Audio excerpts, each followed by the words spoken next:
podcast. This is a very special initiative because, like they say, that women empower each other, and that's the best way to go ahead for us.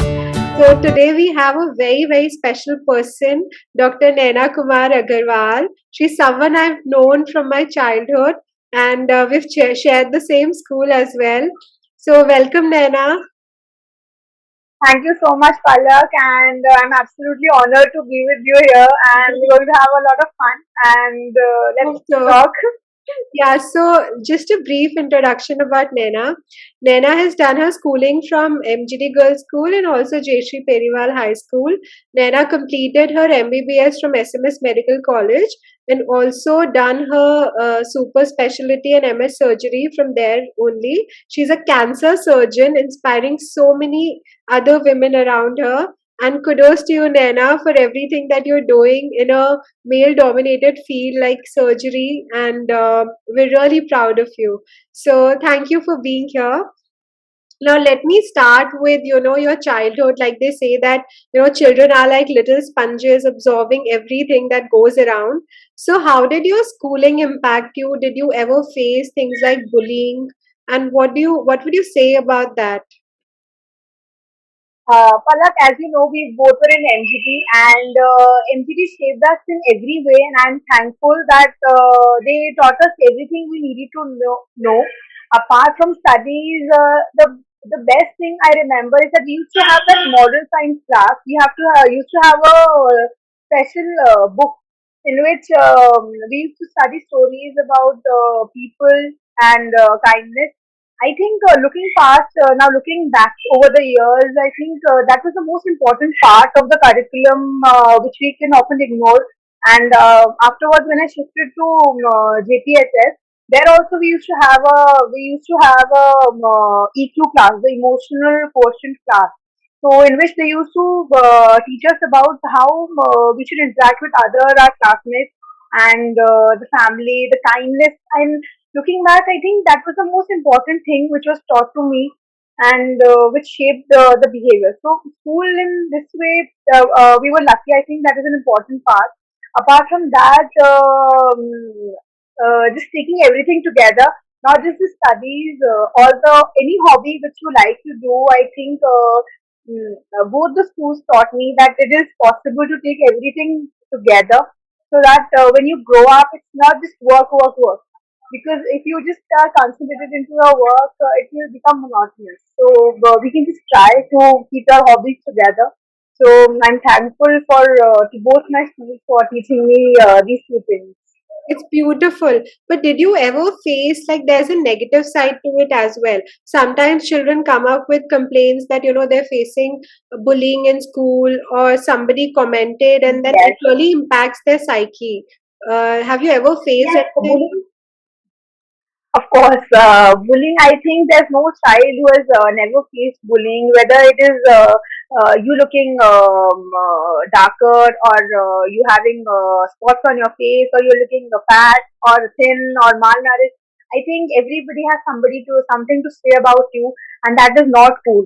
Being now, at least what we can do is, I feel that at least we can teach our fellow the the kids, our brothers, sisters, that even if we've all faced bullying, and we all know that even if we forget that person, we are not able to forget how they made us feel. Even in 20 years down the line, when whatever somebody said to me 20 years ago, I have forgiven them, but it just stays back at something on your mind. And I So think as a child, we're not even able to comprehend how to take it. And it takes years yes, to really understand, and then the damage is maybe done. let it go. Yeah. Yes. On a small child, the impact it makes on his or her self confidence, it is, we would never want our child to face that, or our younger sister or brother to face that. It is so easy to do it with someone else, but when we are not standing on the same side with our younger brother, or even if when you are standing as a mother or a father there, it Definitely. will be then we feel that what we did, and how that child must have felt that time. What we can do, I felt that it is very easy for a third person to step in if somebody is bullying your friend or your colleague. It is rather than just laughing or keeping quiet, which is very common. I Mm. noticed People it's very don't easy to really just want to get in it. Yeah. yes, yes, it is. They just want to laugh and let the argument go on and just enjoy the show. But this, at the end of the day, would you feel nice knowing that you just kept quiet? I think even if you step in, and it is very easy for a third person to step in, "See, this is not cool, and you should not say that about that person." Because when I did that for the first time, the relief I felt, the happiness I felt at the end of the day, and that I think that is what we live for, the peace or the contentment at the end of the day. So Amazing. that is Like one thing. making people behave in a better way, be more responsible towards others' feelings. I think, yeah. Just showing them a mirror that what we're seeing is not cool. Definitely. Yeah. And it's always better to be more empathetic. I think that's just the basic of behavior. Where you started like moral scientists. Because even I was there on the other side when I was bullied, Yeah, and definitely. there was nobody to stand up So for don't me. do So that to when we others. Yeah. yes, yes, yes.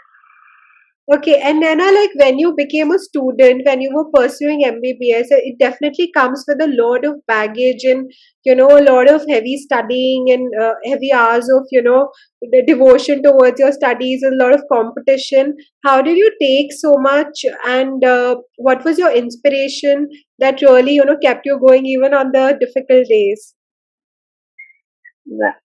First of all, that whatever branch you choose, whether it's for the kids studying in 11th or 12th, or even we are discovering ourselves every day, just choose a passion, just choose something you're passionate about. So if you're passionate about your work, you never find it boring or find it being heavy on you. So let a child just go along and choose whatever where he or she wants to do. I always wanted to be a doctor, so it never felt as a pressure to study medicine. But yes, it is indeed taxing. Lot of lot of drugs to study about. So, but I never left my hobbies behind. Yeah, If you just carry your passions together, if you like dancing or reading or rejuvenate working yourself. out. Yeah, Yes, just carry it along. If you just study, it will definitely become monotonous. So one thing I always kept my hobbies going, and the main the backbone is your family. I was lucky to have my family with me. Even if you have two people, your friends or two friends or your family who have your back and there to support you when you feel low or you feel that you cannot go along. Just keep those two people with you because it's not important to have a huge group of friends. It is just important to have just two or three people who really care about not you and are ours. there to support you in Yeah, your bad times, not just in your good times. So if they are with you, you'll because when you are at the top of the when you're on the top of the world, you'll have a huge group of people. But then whole when you are crowd, feeling the whole crowd will be cheering for you. Yeah. But when you're right, but down, when you are at your yeah, low, yeah. lowest, you just find that one person who loves you the most, either your family or your closest friends And who those really are care the about you. people you have to always That cherish. you should keep yes, those are the people you have to keep close. So I was lucky to have my family with me throughout the years because there were many points when I felt low that I cannot do this, and this is not possible for a human to learn. Yeah, So, but exactly. I'd like to interrupt and bring something I read recently that, even people who are pursuing their passion, 30% would be the passion that's driving you, 70% will still be your own motivation and hard work. Like every day you right, cannot be absolutely passionate. right. So, like you have to always like push yourself to like keep going and remind yourself why you started in the first place. Yeah. Yes. So if you have those people around you that remind you that you can do it, and just taking a step by step, taking one day at a time. That's what will keep you going. Don't think that that is my goal. That after 10 years I start to be happy. After 10 years I'll be this and that person. I'll be at that stage, and then I'll be happy. I think wherever you are, just that day is important. Those 24 hours are important. for you to just at the end of the day you can say that I did my best. I studied this or that, or I just even if you don't study, I did my hobby and I felt so I feel contented at the end of the day. Perfect. And then when you became a doctor, like when you started practicing in surgery, One second, one you began practicing like your surgery and when you were actually a doctor in the real hospital, treating patients, going through everyday failures also, and even like wins. Failures also come along with any profession with life. That's how life second. works. But a very pertinent point is that we are often not taught how to deal with failure because we're always taught that you win and then you cherish it, but you also fail. And then how do you get back again and take that failure, turn it into something, a positive that you can use in your future to win? So what would you say about that? We are always taught how to win, but we are never taught how to lose with dignity and how to accept failure. That it is a normal part of life. Not even as a student, even as we are now working, and we're all there to win in every Even in moment. our But personal what lives, not everything we goes always how we want to win. want it to. Everybody wants to win. Yeah. Right. But the major things we learn in life, I think, is by losing. Whenever I've lost or I faced failure, that is the time I learned the most about myself, about the people around me, about how I should behave and what I should not do the next time I win. So those things taught me a lot. And when as a doctor, we always first we our first aim is to save a patient's life. But there are many times when we fail, we're not able to save someone, and it takes time to let that sink in. That day or that week, we feel low, we feel incompetent. That maybe we should have done that, or we could have done that better. But when our seniors or our teachers, we go to them and we tell them that this is how we're feeling and we could not save him or her. Right? So they say that it's okay to fail. We are not God. We are not superhumans. We can just do our best and then just let it go. So it is okay to fail and just remember the mistakes you made and for the next time. And it's okay just to take a deep breath and let it go. Like failures are the best teachers. How will you Yes, learn otherwise? Yeah. Anyway, so absolutely right. like when it comes to like, our society, there are so many gender stereotypes and gender discrimination, and it exists everywhere. It might be subtle for like the better well of people, but it still exists. And for that, like, have you ever faced like gender stereotypes and like even at your workplace, or do you feel it's getting better for us, for our generation? Yes, of course, gender stereotypes are everywhere, but of course, it is getting better. Boys now, as the mothers are teaching their children, their sisters who are more vocal about the situation to their brothers. So I am lucky to have such people around me, the boys around me, especially in my field. And most of my colleagues are male, and they are so well educated, I think, and well read. I can say that I've never felt that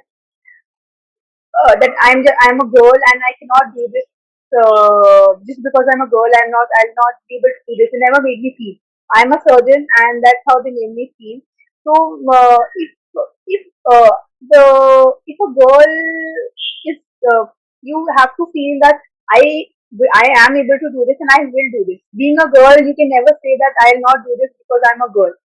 uh, Being a girl, it's all our responsibility also that at some point in our lives our parents will be told that you have a girl and you should be ashamed about it, and our parents will be made to feel that why did you have a girl. So as a girl, it's our responsibility to at least make it 100% sure that our parents should be proud of us. We should give our 100% in every field, whatever we are doing in life. There will be a day when everybody will say that that's how a daughter should be, and why I don't have a daughter. If they don't have a daughter, they should feel inferior that they don't have a daughter. So That's if we are giving 100% to our field, our parents will be proud, and then gender stereotypes won't matter because if we stand strong and we stand together, that is most important. That we as females have to support each other, and this is growing. The girls are supporting other girls, so that creates a very good emotion all around us. That if we are all there for each other, then I don't think. And if the as females, we are teaching our brothers, our kids, that That's you very have to take important. care of the Yeah. females around you. I think we If need a they ask for certain help, environment now where, like mothers are teaching their sons to, be very well behaved with their wives, with their girlfriends, with their yes, sisters, with their colleagues. And that's where the yes, patriarchy will be in a positive way. You know, everybody even wants if the like best a for their man is sisters. the, head of the house, but it doesn't have to be toxic. It can be something that is done in a respectful manner, and Right. like, that there's a dignity in doing that. Everybody wants the best for their sisters. So you should be there for your colleagues or your friends as well. We all are strong enough, but when we're asking for a help from a colleague or a friend, yeah, I think boys should be taught that it's okay, and it's always you should help your fellow colleague and colleague or a girl if she's staying out late or she's going home late and she's asking you to drop you. She's strong enough, but the society is not safe for her as of now. So if she's asking for it, it's okay to ask for help and you should help.